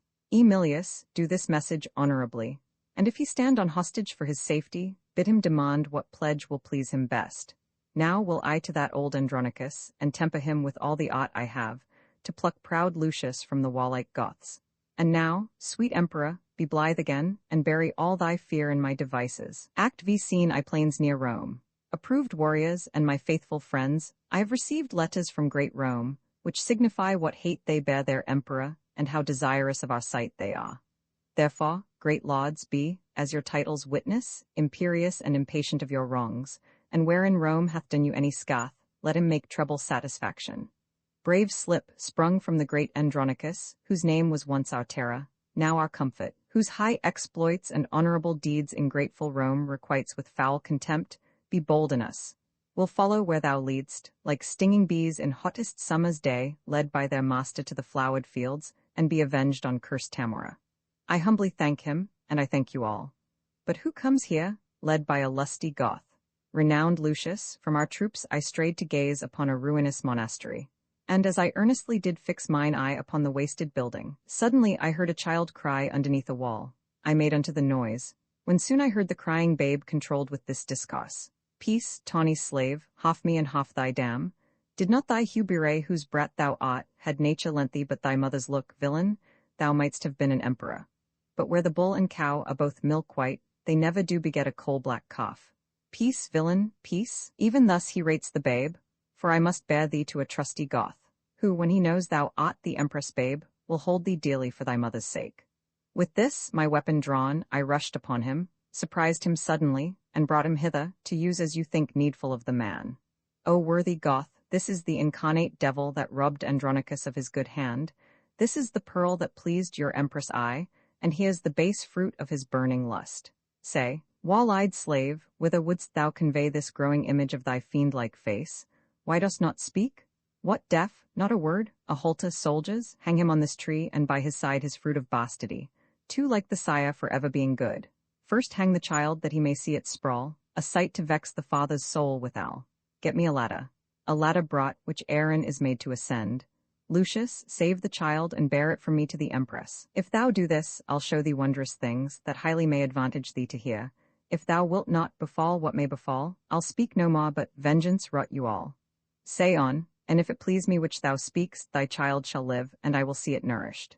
And if it please thee, why, assure thee, Lucius, 'twill vex thy soul to hear what I shall speak, for I must talk of murders, rapes and massacres, acts of black night, abominable deeds, complots of mischief, treason, villainies ruthful to hear, yet piteously performed, and this shall all be buried by my death, unless thou swear to me my child shall live. Who should I swear by? Thou believest no God, that granted, how canst thou believe an oath? What if I do not? As indeed I do not.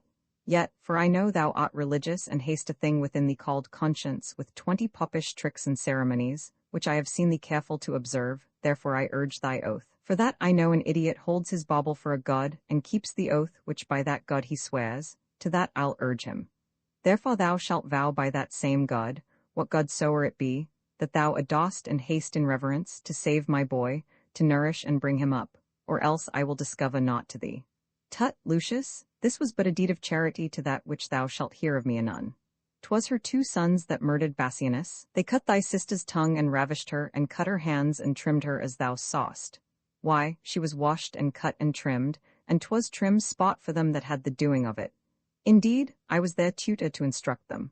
That cutting spirit had they from their mother, as sure a cod as ever won the set. That bloody mind, I think, they learned of me, as true a dog as ever fought at head. Well, let my deeds be witness of my worth. I trained thy brethren to that guileful hole where the dead corpse of Bassianus lay. I wrote the letter that thy father found, and hid the gold within the letter mentioned, confederate with the queen and her 2 sons, and what not done, that thou hast cause to rue, wherein I had no stroke of mischief in it.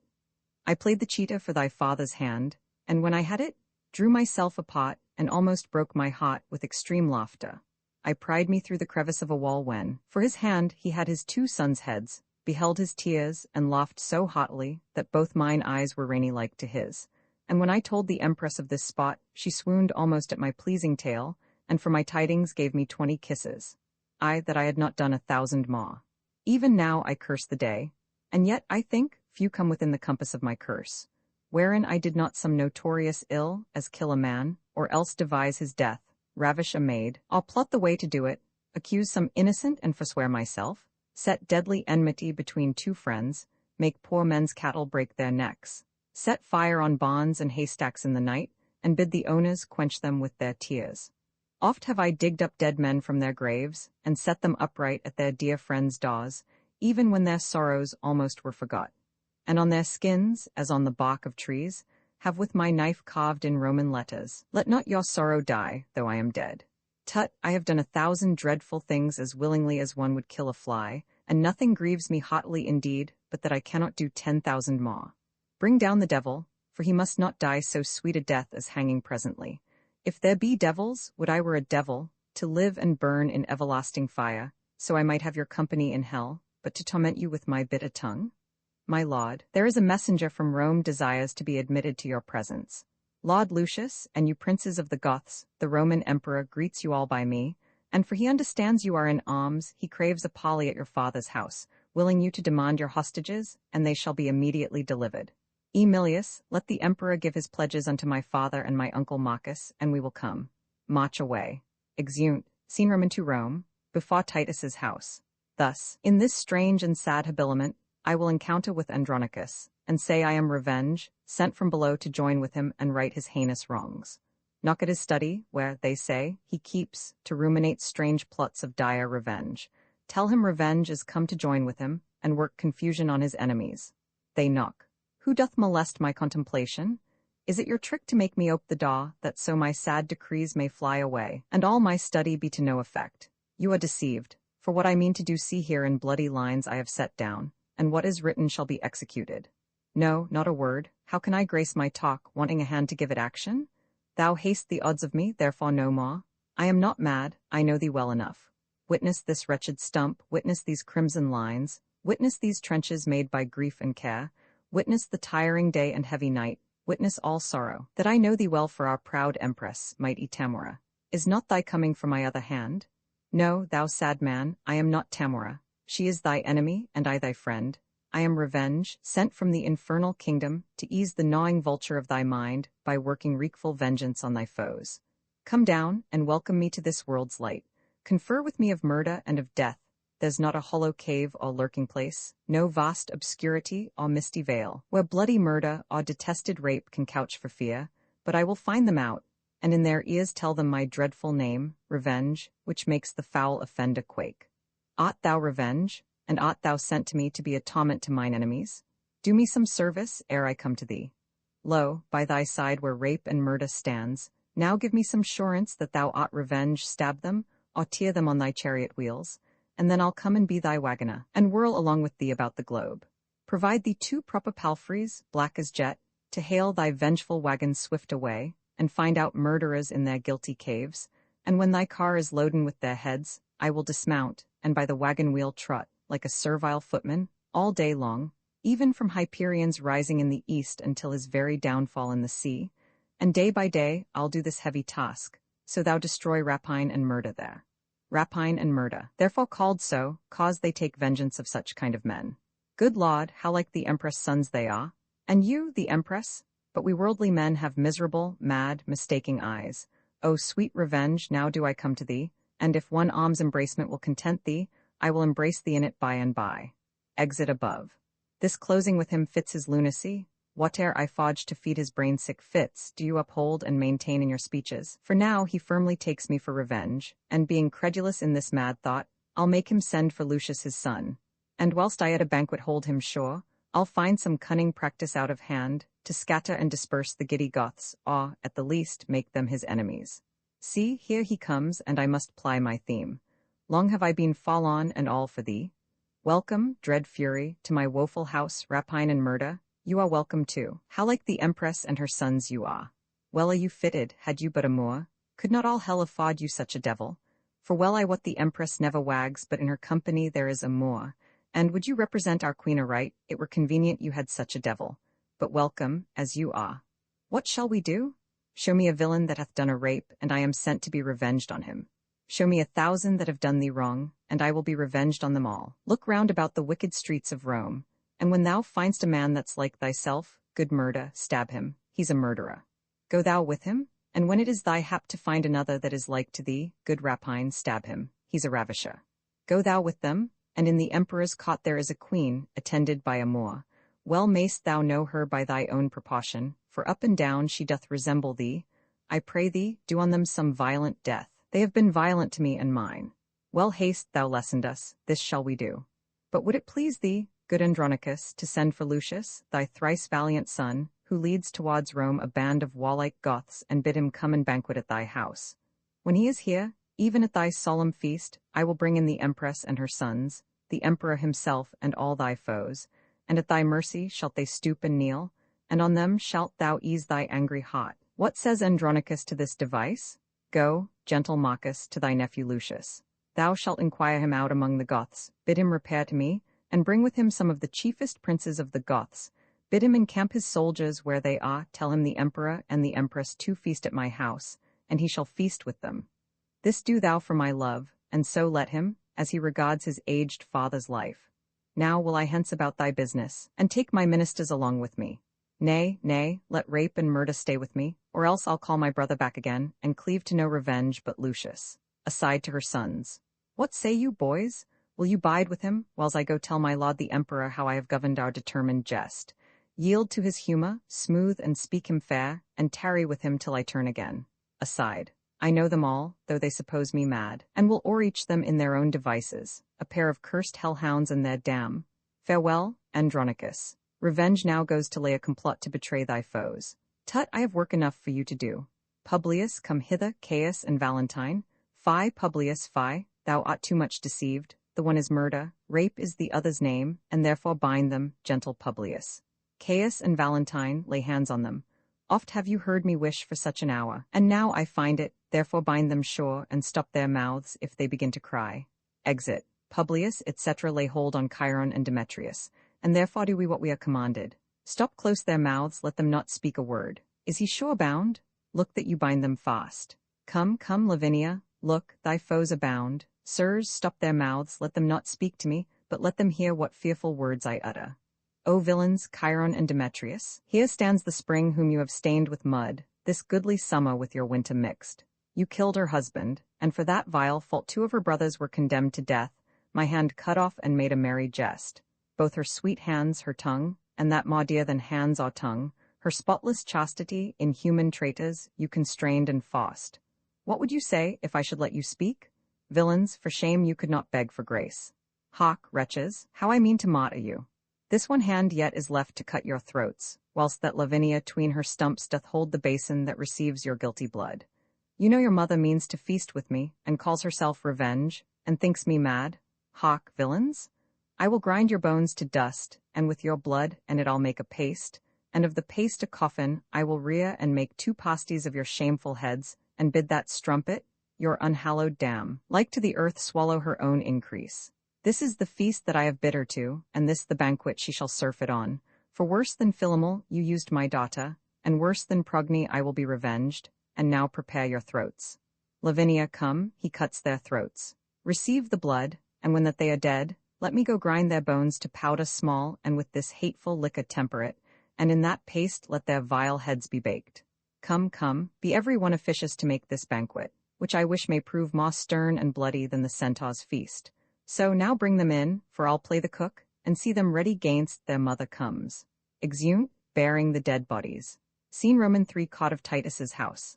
A banquet set out. Uncle Marcus, since it is my father's mind that I repair to Rome, I am content.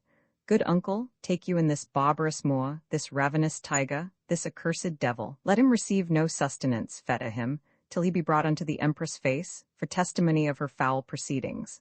And see the ambush of our friends be strong. I fear the emperor means no good to us. Some devil whisper curses in mine ear, and prompt me that my tongue may utter forth the venomous malice of my swelling heart. Away, inhuman dog, unhallowed slave, sirs, help our uncle to convey him in. Exeunt Goths with Aaron. Flourish within. The trumpets show the emperor is at hand.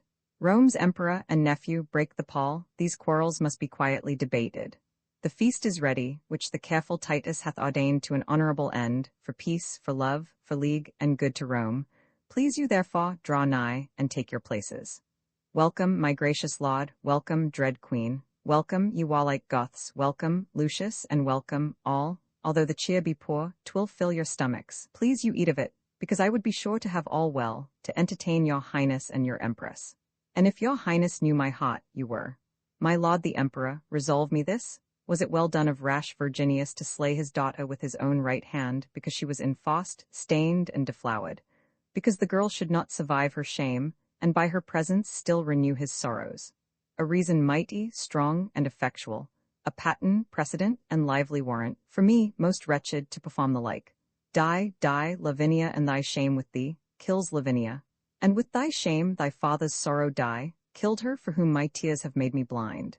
I am as woeful as Virginius was, and have 1,000 times more cause than he to do this outrage, and it now is done. Not I, 'twas Chiron and Demetrius, they ravished her and cut away her tongue, and 'twas they that did her all this wrong. Why, there they are both, baked in that pie, whereof their mother daintily hath fed, eating the flesh that she herself hath bred. 'Tis true, witness my knife's sharp point, kills Tamora. Can the son's eye behold his father bleed? There's meed for meed, death for a deadly deed, kills Saturninus. A great tumult. Lucius, Marcus, and others go up into the balcony. You sad-faced men, people and sons of Rome, by uproar severed, like a flight of fowl scattered by winds and high tempestuous gusts. Oh, let me teach you how to knit again this scattered con into one mutual sheaf, these broken limbs again into one body. Lest Rome herself be bane unto herself, and she whom mighty kingdoms courtesy to, like a fall-on and desperate castaway, do shameful execution on herself. But if my frosty signs and chaps of age, grave witnesses of true experience, cannot induce you to attend my words, to Lucius. Speak, Rome's dear friend, as erst our ancestor, when with his solemn tongue he did discourse to lovesick Didos, sad attending ear the story of that baleful burning night when subtle Greeks surprised King Priam's Troy. Tell us what sin hath bewitched our ears, or who hath brought the fatal engine in that gives our Troy, our Rome, the civil wound.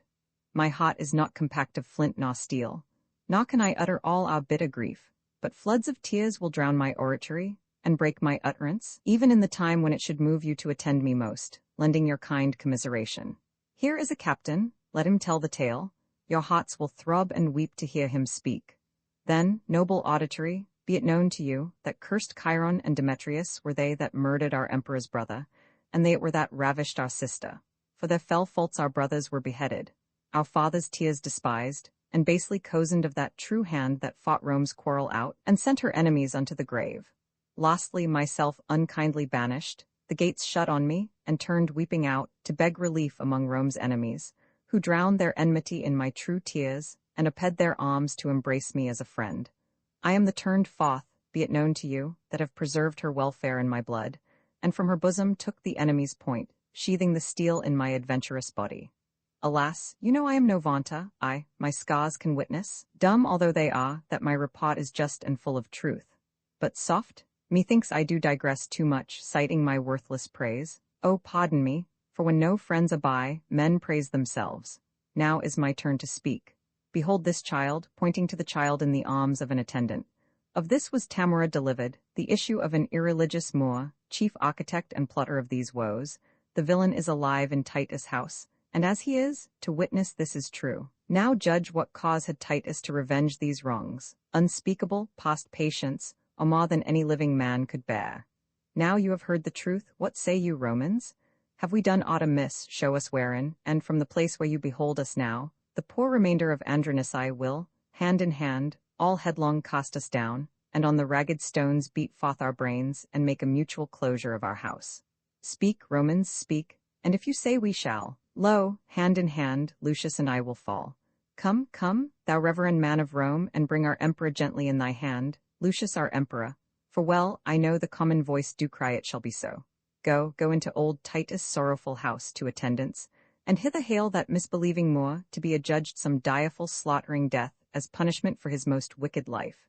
Exeunt attendants. Thanks, gentle Romans, may I govern so to heal Rome's harms, and wipe away her woe. But gentle people, give me aim a while, for nature puts me to a heavy task, stand all aloof. But uncle, draw you near, to shed obsequious tears upon this trunk. Oh, take this warm kiss on thy pale cold lips, kissing Titus. These sorrowful drops upon thy blood-stained face, the last true duties of thy noble son. Tear for tear, and loving kiss for kiss, thy brother Marcus tenders on thy lips. Oh, were the sum of these that I should pay countless and infinite, yet would I pay them. Come hither, boy, come and learn of us to melt in showers. Thy grandsire loved thee well, many a time he danced thee on his knee, sung thee asleep, his loving breast thy pillow. Many a matter hath he told to thee, meet and agreeing with thine infancy. In that respect then, like a loving child, shed yet some small drops from thy tender spring, because kind nature doth require it so. Friends should associate friends in grief and woe, bid him farewell, commit him to the grave, do him that kindness and take leave of him. O grandsire, even with all my heart would I were dead, so you did live again. O Lord, I cannot speak to him for weeping. My tears will choke me if I ope my mouth. You sad Andronici, have done with woes, give sentence on this execrable wretch, that hath been breeder of these dire events. Set him breast deep in earth, and famish him, then let him stand and rave and cry for food. If anyone relieves or pities him, for the offense he dies. This is our doom, some stay to see him fastened in the earth. Oh, why should wrath be mute, and fury dumb? I am no baby, that with base prayers I should repent the evils I have done. 10,000 worse than ever yet I did would I perform, if I might have my will. If one good deed in all my life I did, I do repent it from my very soul. Some loving friends convey the emperor hence, and give him burial in his father's grave. My father and Lavinia shall forthwith be closed in our household's monument. As for that heinous tiger, Tamora, no funeral rite, nor man in mourning weeds, no mournful bell shall ring her burial, but throw her forth to beasts and birds of prey. Her life was beast-like, and devoid of pity, and being so, shall have like want of pity. See justice done on Aaron, that damned Moor, by whom our heavy haps had their beginning, then afterwards to order well the state, that like events may ne'er it ruinate. Exeunt. Colophon Titus Andronicus was published in 1593 by William Shakespeare. This ebook was produced for Standard eBooks by Emma Sweeney, and is based on a transcription produced in 1993 by Jeremy Hilton for the Massachusetts Institute of Technology, and on digital scans from the Hathai Trust Digital Library. The cover page is adapted from Tereus, confronted with the head of his son Italus, a painting completed in 1638 by Peter Paul Rubens. The cover and title pages feature the League Spaten and Sots Mill Gaudi typefaces, created in 2014 and 2009 by the League of Movable Type. This edition was released on August 18, 2025, 9:13 p.m., and is based on revision 75D37C6. The first edition of this ebook was released on August 25, 2022, 8:15 p.m. You can check for updates to this ebook, view its revision history, or download it for different e-reading systems at standardbooksorg/ebooks/William Shakespeare/Titus Andronicus. The volunteer-driven Standard eBooks project relies on readers like you to submit typos, corrections, and other improvements.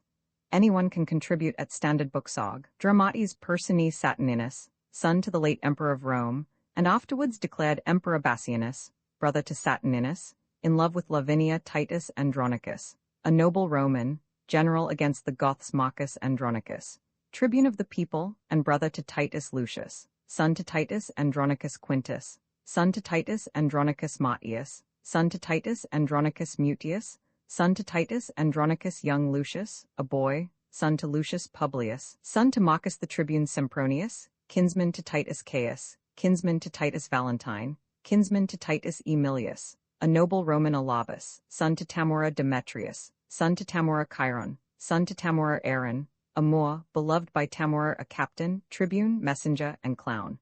Romans Goths and Romans Tamora, queen of the Goths Lavinia, daughter to Titus Andronicus a nurse senators, tribunes, officers, soldiers, and attendants seen. Rome, and the country near it. Titus Andronicus. Imprint this ebook is the product of many hours of hard work by volunteers for Standard eBooks, and builds on the hard work of other literature lovers made possible by the public domain. This particular ebook is based on a transcription from the Massachusetts Institute of Technology and on digital scans from the Hathai Trust Digital Library. The source text and artwork in this ebook are believed to be in the United States public domain. That is, they are believed to be free of copyright restrictions in the United States. They may still be copyrighted in other countries, so users located outside of the United States must check their local laws before using this ebook. The creators of and contributors to this ebook dedicate their contributions to the worldwide public domain via the terms in the CC 01.0 Universal Public Domain Dedication. For full license information, see the uncopyright at the end of this ebook. Standard eBooks is a volunteer-driven project that produces ebook editions of public domain literature using modern typography, technology, and editorial standards, and distributes them free of cost. You can download this and other ebooks carefully produced for true book lovers at standardbooks.org.